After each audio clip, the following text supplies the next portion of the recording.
Why, they ask, are the Indonesians invading us? Why, they ask, are the Australians not helping us? বর্তমানে পৃথিবীতে যতগুলো স্বাধীন দেশ আছে তার মধ্যে বেশিরভাগ দেশই স্বাধীন হয়েছে 19 সেঞ্চুরিতে বা তার পূর্বে।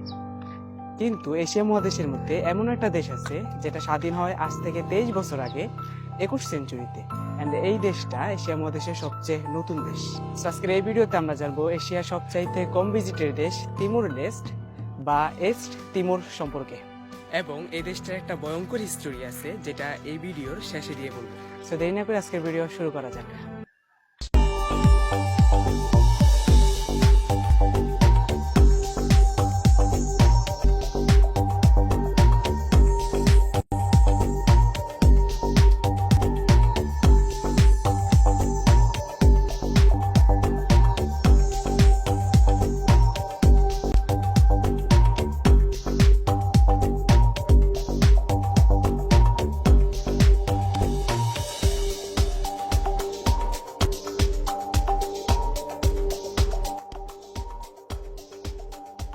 তিমুর লেস্ট দেশটা মূলত তিমুর উপদ্বীপের পূর্ব দিকে অবস্থিত, তাই এই দেশটাকে ইস্ট তিমুরও বলা হয়ে থাকে। তিমুর লেস্ট বা ইস্ট তিমুর দেশটা মূলত এশিয়ার সবচাইতে নতুন দেশ। অ্যান্ড পৃথিবীর মধ্যে যতগুলো স্বাধীন দেশ আছে তার মধ্যে বেশিরভাগ বা অধিকাংশ দেশে স্বাধীন হয়েছে 19 সেঞ্চুরিতে বা এর পূর্বে। বাট তিমুর লেস্ট দেশটা স্বাধীন হয় আজ থেকে 23 বছর পূর্বে 2002 সালে, যেটা এশিয়ার সবচাইতে নতুন দেশ। এই দেশটা আসলে ইন্দোনেশিয়ার সাথে একটা ল্যান্ড শেয়ার করে অ্যান্ড এই অস্ট্রেলিয়া থেকে মাত্র 600 কিলোমিটার দূরে অবস্থিত। এবং এই দেশটার দুই দিকে হচ্ছে সমুদ্র, উত্তর হচ্ছে বান্দা সাগর অ্যান্ড দক্ষিণ হচ্ছে তিমুর সাগর। এবং এই দেশটার পূর্ব ও পশ্চিম দিকে হচ্ছে পাহাড়, যা এই দেশটাকে আরো সুন্দর করে তোলে। অ্যান্ড যদি এই দেশটার আয়তনের কথা বলি তাহলে আয়তনের দিক দিয়ে হচ্ছে এটা অনেক ছোট একটা দেশ, মাত্র 15,000 বর্গ মাইল। অ্যান্ড বর্তমানে এই দেশে 1 মিলিয়ন বা তার চাইতে একটু বেশি মানুষ বসবাস করে। এবং তিমুর দ্বীপটাতে 4,000 বছরেরও বেশি ধরে মানুষ বসবাস করে আসতেছে। অ্যান্ড এখানে যারা বসবাস করে তারা মূলত দুইটা জায়গা থেকে আসছে, একটা হলো অস্ট্রোনেশিয়া এবং পাপুয়া দ্বীপ থেকেও অনেক মানুষ এসে এখানে বসতি স্থাপন করে। এবং এই দেশটার মধ্যে টোটাল 30টারও বেশি আদিবাসী আছে যাদের ভাষা ভিন্ন ভিন্ন, কিন্তু এই দেশটার অফিসিয়ালি ভাষা হচ্ছে পর্তুগিজ। অ্যান্ড পর্তুগিজ এই দেশের অফিসিয়ালি ভাষা হওয়ার পিছনের আরেকটা কারণ আছে, সেটা হচ্ছে পর্তুগিজরা আজ থেকে 500 বছর আগে এই দেশে আসে ব্যবসা বাণিজ্য করার জন্য এবং তারা ধীরে ধীরে এই দেশটাকে নিয়ন্ত্রণ করতে শুরু করে। অ্যান্ড এক পর্যায়ে তারা 400 বছর ধরে এই দেশটাকে নিয়ন্ত্রণ করে। কিন্তু 1702 সালে তারা এই জায়গাটাকে আনুষ্ঠানিকভাবে কলোনি হিসেবে ঘোষণা করে। 1975 সাল থেকে 2000 সালের মধ্যে এই দেশটা একটা ডিফিকাল্ট সময় পার করে এবং ওই সময়ে এদেশের টোটাল জনসংখ্যার 1/3 লোক ইন্দোনেশিয়ার আর্মির আক্রমণে মারা যায়। অ্যান্ড 1974 সালে পর্তুগালের মধ্যে কার্নেশন একটা বিপ্লব হয় এবং ওই বিপ্লবে ওদের যে ডিক্টেটর ছিল সে তার ক্ষমতা ছেড়ে দেয়। অ্যান্ড ওই সময় তিমুর লেস্টের প্লেটিন নামে একটা বামপন্থী রাজনৈতিক দল ছিল, যেটা 1975 সালে একতরফাভাবে ঘোষণা করে যে তারা পর্তুগাল থেকে স্বাধীন।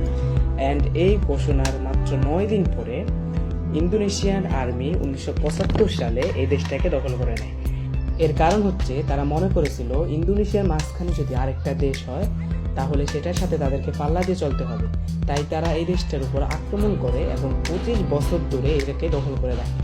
অ্যান্ড ওই সময় তিমুর লেস্টে টোটাল জনসংখ্যা ছিল 6 লক্ষ বা তার চেয়ে একটু বেশি। বাট ইন্দোনেশিয়ার আর্মির আক্রমণে 25 বছরে ওই দেশের টোটাল জনসংখ্যার প্রায় 1/3 মানুষ মারা যায়। 1991 সালে তিমুর লেস্টের কিছু মানুষ এই আক্রমণের প্রতিবাদ করে, তখন তাদেরকে ইন্দোনেশিয়ান আর্মিরা একটা হাউজের মধ্যে বন্দী করে রাখা হয়। তাদের মধ্যে সেবাচিত্তো গোমেজ নামের একজন ব্যক্তি ছিল, তাকে ইন্দোনেশিয়ান আর্মিরা ওই হাউজের ভিতরে ঢুকে 1991 সালের 28 অক্টোবর গুলি করে হত্যা করে। এবং এই ঘটনার পর তিমুর লেস্টের মানুষরা আরও ক্ষিপ্ত হয় ইন্দোনেশিয়ার আর্মিদের উপর। এবং সবচেয়ে মজার বিষয় হলো ওই প্রতিবাদকারীদের সাথে বিদেশি সাংবাদিকও ছিল। তাদের মধ্যে একজন ম্যাক স্টাল নামের ব্রিটিশ সাংবাদিক ছিল, যে এই পুরো জিনিসটাকে তার ক্যামেরার মধ্যে ক্যাপচার করে, যে আর্মিরা গুলি করে মানুষ মারতেছে, মানুষ পালাইতেছে। এবং পুরো ঘটনা রেকর্ড করার পর সে এই ভিডিও ক্যাসেটটাকে ওইখানের একটা কবরস্থানের নতুন কবরের মাটির নিচে লুকিয়ে রাখে এবং তারপর তাকে পুলিশ ধরে নিয়ে যায়। সে 9 ঘন্টা হাজতে থাকার পর হাজত থেকে বের হয়ে রাতের বেলা ওই কবরস্থানে যায় এবং ওই নতুন কবর থেকে তার ক্যাসেটটা নিয়ে কোনোভাবে এটাকে পাচার করে দেশের বাইরে নিয়ে যায়।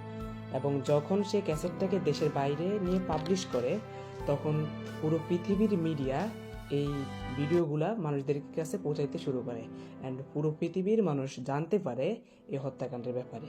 তারপর পুরো পৃথিবীর মানুষ ইন্দোনেশিয়ার এগেনস্টে চলে যায়।